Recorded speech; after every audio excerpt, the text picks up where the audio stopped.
తిరుమల శ్రీవారిని కుటుంబ సమేతంగా మంత్రి పొన్నం ప్రభాకర్ దర్శించుకున్నారు. దర్శనం అనంతరం రంగనాయక మండపంలో వేద పండితులు వేద ఆశీర్వచనం అందించారు. రాష్ట్ర ప్రజలు సుఖ సంతోషాలతో ఉండాలని స్వామివారిని కోరుకున్నట్లుగా మంత్రి పొన్నం ప్రభాకర్ తెలియజేశారు.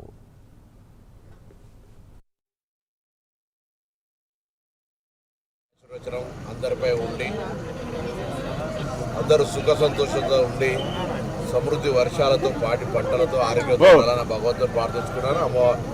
వెంకటేశ్వర స్వామి ఆశీర్వాదం ఎప్పుడు కూడా ఉంది.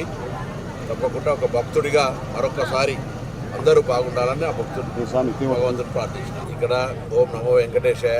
రాజకీయాలు మాట్లాడకపోతే మంచిది. భక్తుడిగా మేము చేస్తున్న కార్యక్రమాలు ఇంకా ప్రజల దాకా చేరే విధంగా అన్ని రకాల భగవంతుడి ఆశీర్వాదంతో ముందుకు పోవాలని కోరుకుంటా ఉన్నా. ఇక్కడ పాలిటిక్స్ మాట్లాడితే పొరపాటు. తప్పకుండా మరొక వేదిక మీద మల్లారెడ్డి గారికి జవాబు చెప్తాను. స్వామి ఆశీర్వచనం అందరిపై ఉండి